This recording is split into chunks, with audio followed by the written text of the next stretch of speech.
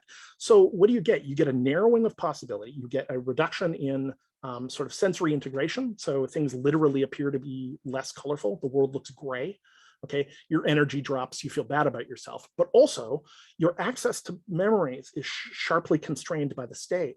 So you will just remember like every shitty thing, right? That is what it's like to be depressed. And so consequently, right, you start to form inferences on that basis, and you believe I'm bad and the world is bad and nothing can help, etc. That's depression. Pushing back on that state, right, is about attempting to identify these thought distortions so that you can take a bit of a metacognitive stance on your own feelings and recognize that a feeling isn't true or false in the way that we normally think of it. It's a feeling, right? It's not to say that feelings aren't valid information. They are, okay? So our feelings, our emotions are valid information, and to discard them is really doing one a disservice, right? You don't want to sort of discount your feelings, but at the same time, your feelings are not in some important sense factual, right? They're not a feature of the world. They're a feature of your interpretive framework, right? They're a feature in some sense of your mind. We see this reflected, of course, in quotes like Hamlet, which is, nothing is either good or bad, but thinking makes it so. And Hamlet also says, I could be bound in a nutshell and count myself a king of infinite space, were it not that I have bad dreams. I could be bound in a nutshell and count myself a king of infinite space if it were not that I have bad dreams. What does that mean, right? It means like, your interpretive framework determines so much of what you experience, right? That, bad dreams are going to have a terrible impact. Nothing is either good or bad, but thinking makes it so.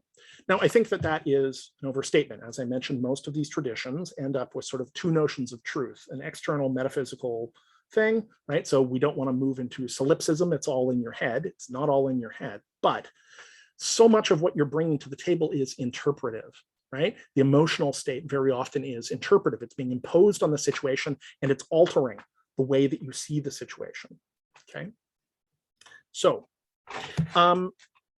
we see that in something like CBT, right? Trying to identify the ways in which your mind has been shifted and shaped by this state, and then take that metacognitive stance is essentially attempting to use a kind of transparency opacity shift to look at your emotions instead of simply looking through them, to look at your thoughts instead of simply looking through them. You can see why the link there to, say, Buddhism and thus to mindfulness meditation, right? And you'll see this theme turn up. We'll talk about it when we talk about other kinds of therapeutic systems, but it's a relatively common one, right? The employ of metacognition to look at, to get that distance from your thoughts instead of being tightly integrated with them and simply taking them to be the case. Okay, so when we consider this kind of repetition around scuba, right? What we're doing is we are deliberately, inducing a kind of transparency opacity shift. It shifts back and forth. And you can see that that's relatively easily. You can hit any kind of stimulus a bunch of times and odds are it's going to shift. It's going to stop meaning things to you in quite the same way. Now, as we'll discuss when we get sort of deeper into altered states, we're going to see that this question around meaning, around what means what, right? That transparency question is very important to numerous kinds of altered states, right? People, as I like to mention, often have the idea that they want more meaning. They want things to be meaningful all the time, but that generally is not actually literally true. Anybody who's had a long psychedelic experience or has experienced a burst of psychosis will tell you that they are quite happy to have things mean less sometimes. And I've already given kind of some examples around that, right? Sometimes we want less meaning, sometimes we want more. It's a question of, right, fitting the situation. So transparency and opacity.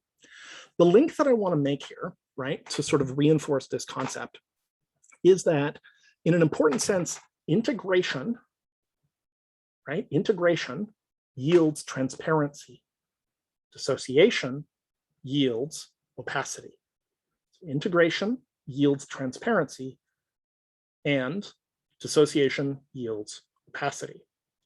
Why is this important? Because just because something has separated out and become opaque does not mean that it is not still active, right? It may not be connected in the same way to sort of the core component of your consciousness, right? It may be separated out from consciousness, but it's still active. The difference is that it's opaque. You're no longer experiencing through it, but instead you're experiencing it as something you look at within the context of your own mind. Refer here back to the float tank, right? Feeling the mind sort of turn outwards so that inner contents seem to become outer contents.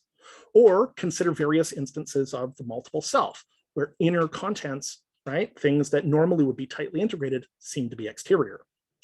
Consider also, okay, the case that I brought up with my ex-girlfriend hearing her mother's voice. Now, when we talked about internalization and we talked about mutual modeling, okay, one of the points that I made in a somewhat facile way, I was a little bit glib as a commenter pointed out, but this idea that we internalize our parents first and they form the kind of storehouse of action patterns that we then draw on is very commonly reported, right? So people find some behavior of their parents intensely annoying, right? But then they get to a certain stage of life and they find that they're doing it, right? And it's very commonly reported that people say, the older I get, the more I behave like my parent, and it's driving me crazy. Okay, why? And as I proposed, one way of looking at this is that the mutual model, right, that they've stored is a set of action patterns. Once a situation emerges that the model sort of recognizes, the internalized model recognizes, it transparently, right, through integration, offers a set of action patterns. I recognize the situation and I know what to do. Never mind that consciously we may not be all that happy with it. If we don't have previous experience, where does our sort of first take on it, right? Where does our intuition, where does our reflex, where does our, right, our sort of knee-jerk reaction come from? And the answer is it's going to come from these internalized patterns, right? Unless it's a completely novel situation, and then we'll freeze or sort of improvise, right? Figure out what to do. But a lot of the time, the first thing that it's going to draw on is internalized patterns. Those internalized patterns are often going to come from your parents. Now, in cases where people have lost a parent, and you'll recall that I mentioned with mutual modeling, right? That the mutual models can't just continuously operate independently from one another, or they're going to tend to drift. If they don't sometimes update, they're going to tend to drift, right? They're going to drift out of synchrony. They're going to drift out of coherence, right? They're not going to give accurate information about each other. So, couples over time reduce their communication, true. But if they never talk, right? If they never update the models, then often you get serious problems. And so it's a relatively common thing that you hear in sort of, late relationship divorce, like, I don't even know who you are anymore. Or people will suddenly reveal some aspect of their model. I hate fish sticks. I've hated them for 15 years, right? Now, this is a failure to update each other's models, right? It comes as a big surprise. The point is that that is also the case, right? Relative to our parental models. We're going to continue to update our models, unless, of course, right? Unless, of course, something happens and we can't update those models anymore. So in the case of my ex, who's now a good friend of mine, right? Our parents both died when we were 17, separately. Unfortunately, it was a tragic circumstance, right? And there's no more opportunity to update the model, right? The model is in some sense fixed. Now, also, there was a degree of antagonism between this person and the mother, right? They had a fraught relationship, quite difficult, right? And so here we have a non-updated model, okay? A non-updated mutual model that's internalized to the mother, but that has been pushed away from consciousness. It's been sort of deliberately pushed away, right? I am not going to be like that, this kind of thing. It doesn't have a chance to continuously update. So what does it do? It's opaque, it's no longer tightly integrated, but that doesn't mean it's not active. And it intrudes on consciousness. And all of a sudden, she hears a voice. And what does she hear? A critical voice. Now, what does that mean? If it's not her own consciousness, if it's not her inner voice in some sense, I mean, it's all her, right? But if it's not sort of her identified conscious inner voice, nevertheless, that voice is observing the situation and commenting on it, which we would deem to sort of be an intelligent action. It's behaving like a conscious agent, right?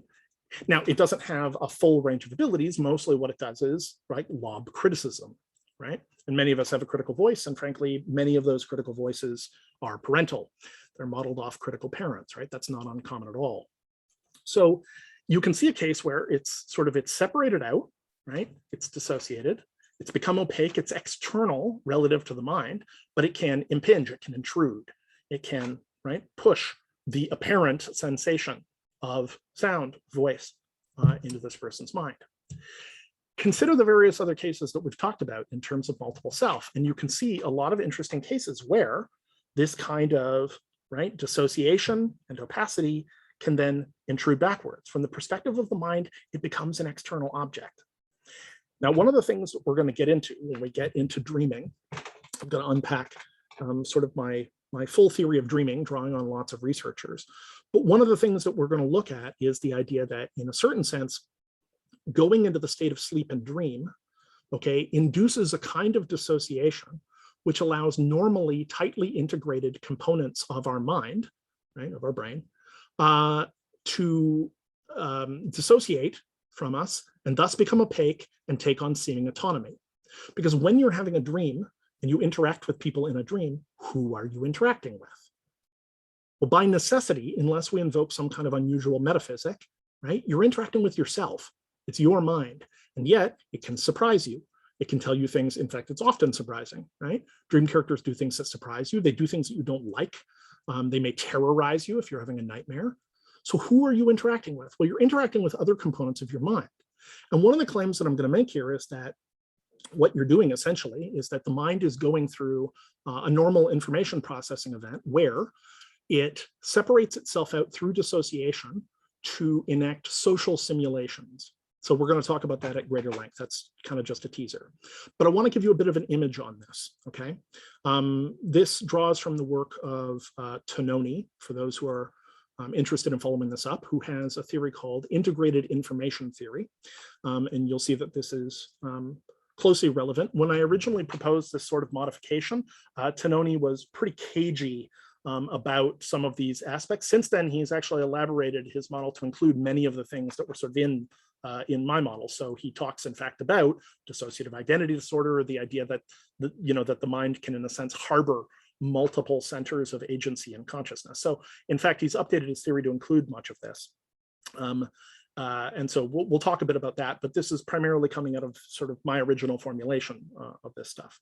Okay, so Tononi proposes that these areas of integrated information within the mind, right, these areas of integrated information form into what he calls Phi complexes, okay? So, a bunch of integrated information, different areas, integrated information are going to form a Phi complex. And in the main, the big Phi complex is going to be the one that you associate with consciousness, right? It's going to be a big Phi complex. Now, what happens, right, in Tononi's theory, this is, it's a relatively sort of static formulation. But we know that levels of integration and dissociation are constantly shifting, right? We know that areas can drift out. Think about the hypnosis experiment, right? Where a relatively simple induction causes an area to dissociate. Think about the float tank, right? Causes to dissociate. So we can imagine a kind of flux and flow, right? Where not everything is always tightly integrated. Sometimes it can drift. When it does, it takes on opacity and thus seeming autonomy. Dissociates, opacity, seeming autonomy. It's still, sort of within the mind and operating in its own right. But from the perspective of the Phi complex, which has shrank somewhat, it appears to be external, right? And in more dramatic cases like the float tank, it can even appear to be sort of outside, right? Or hearing a voice, for instance. Okay, so there's a diagram I like to use for this. And this is, I add, it's a metaphor, right? It's a diagram, but bear it in mind because it is clarifying for some people. So, okay, here is the diagram. Okay, so this is meant to be sort of diagrammatic, right? This is meant to be diagrammatic. Imagine you were looking sideways at an island chain, okay? So as you know, an island chain basically is just a range of mountains, more or less, that's covered in water mostly, right? So an island is the part of the mountain that pokes up above the water, basically, right? So a chain of islands, is a series of mountains or volcanoes, right? If you look at something like Hawaii or lots of Pacific islands, right? The part that pokes above the water is the island, and the part below the water is a continuous mountain. In a sense, it's a continuous landmass. So we can imagine this hypothetical island chain that I've poorly drawn here, right? We're sort of looking at a side view. And we can imagine that the water level of this island chain potentially is at 3 different levels. This is not a global warming analogy I add, although I suppose it could be. The point is, we know that, say, different points in Earth's history, the water level has been different levels, right? So as an analogy. So one of the things we're worried about as the ice caps in Greenland and so on melt is that, right, sea level is going up. And since 50% of humans live on the coasts, that's going to be a problem. So imagine that we can have different levels of water on the same island chain. Now, at water level C here, right, at water level C, where the water level is really low, we can see that these 3 mountain peaks will appear to be one continuous island, right? The water starts, at the shores on either side, but it's one continuous island. It has 3 peaks, but it's sort of one continuous island, right? At water level B, right, when the water level is slightly higher, right, all of a sudden, the 2 mountain peaks on the left appear to be a continuous range. They'll appear to be one island, but this rightmost island will just be, right, a tiny island poking up. It will no longer appear from the perspective, right, to be continuous with the other 2. It'll be a separated island. Okay, and at water level A, the third one is completely submerged, but right, these other 2 mountains on the left, which were continuous at the other 2 water levels, suddenly appear to be separated islands entirely. Okay, so you can imagine these 3 different water levels on 3 different islands and how a mountain range might be continuous or, right, separated. Now, we can look at this as a metaphor, right, an analogy for the level of integration and dissociation between different functional complexes in the brain, right? We can look at it that way.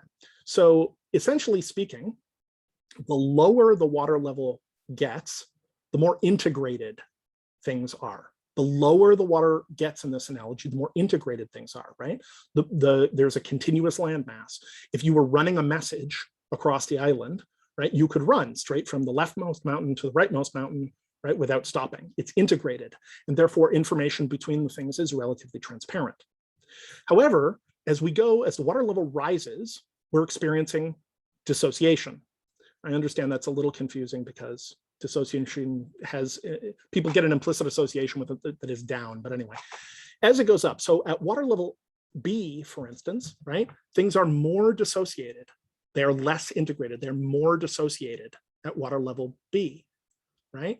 And consequently, the 2 islands on the left are still relatively tightly integrated. You could run from one to the other, right, in a sort of transparent information fashion, but the island on the right is separated completely, right?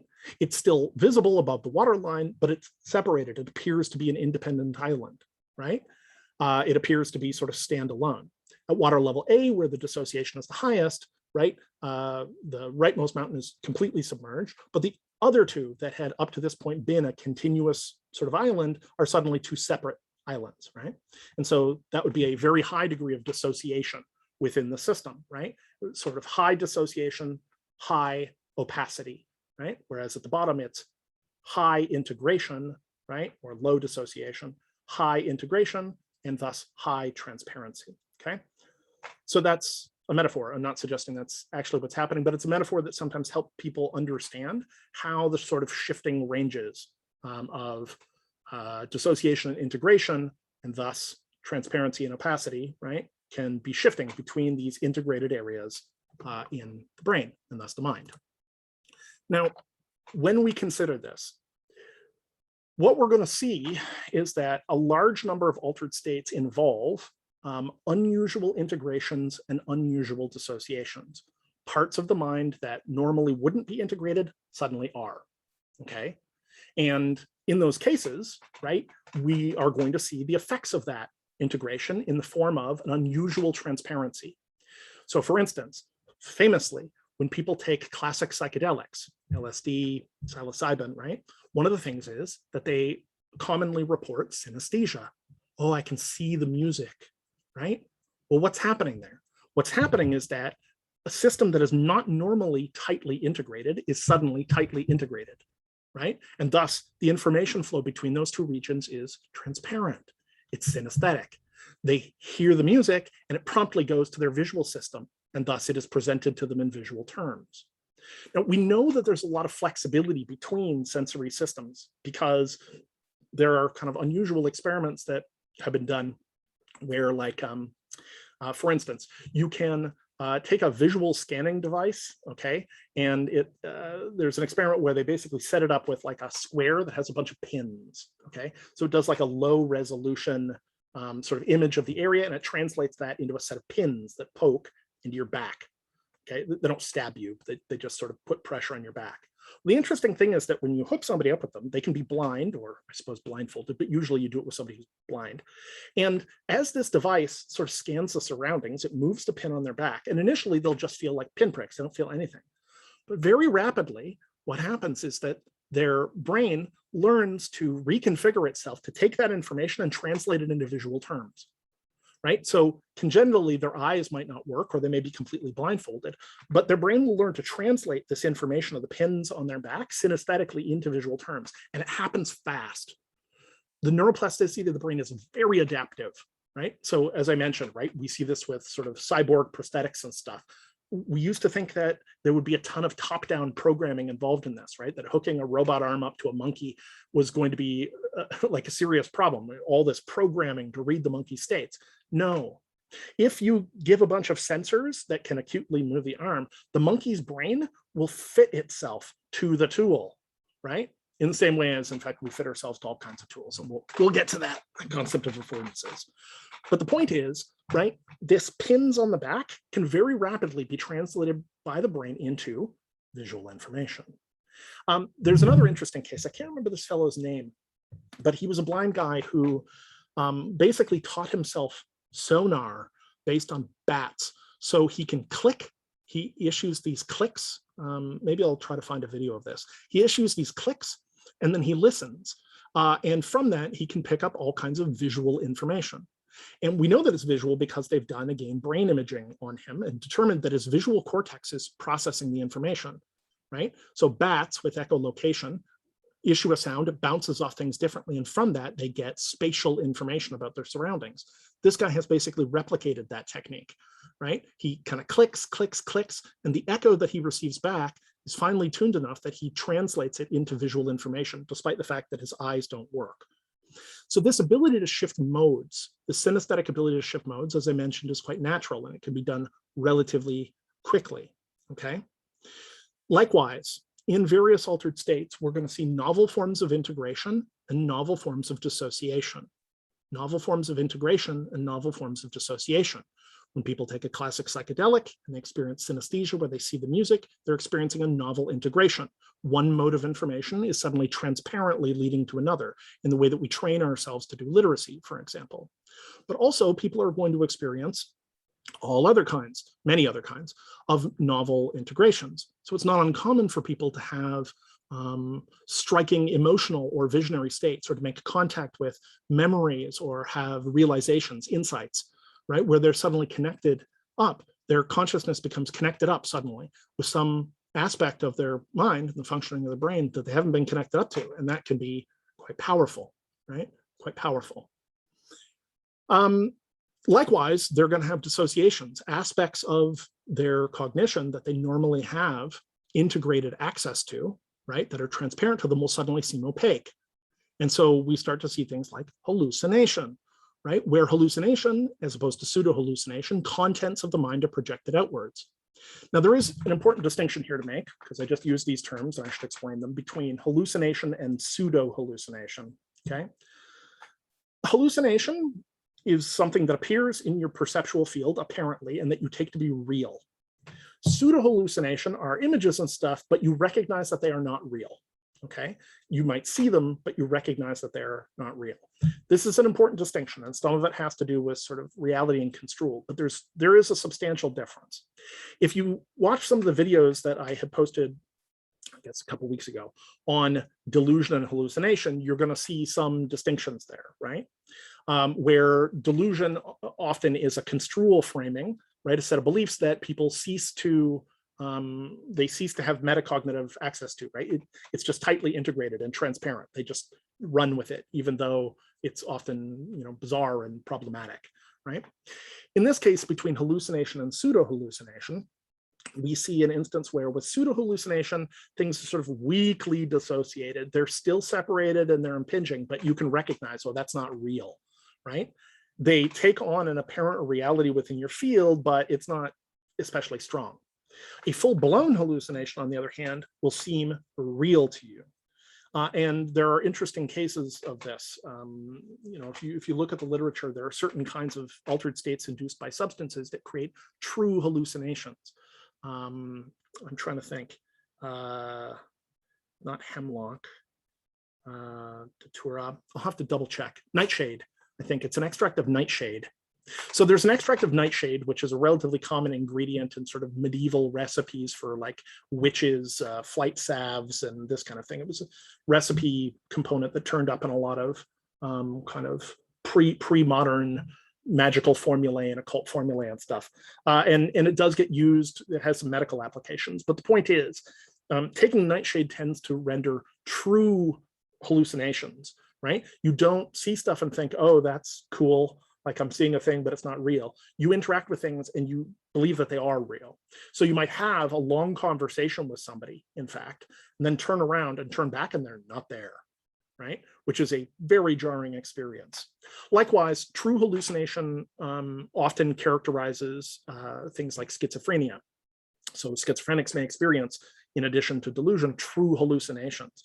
And indeed, there is a subtype of schizophrenia, which is frankly terrifying and induces a lot of empathy for me in the people that suffer it. So these people see visual hallucinations, they hear auditory hallucinations, but they also experience tactile hallucinations, which is to say they see somebody who isn't real talking to them, right? So that person is there, they're talking to them. But when they reach out to make contact with that thing, their hand doesn't go through, they experience tactile hallucinations as well. They touch it.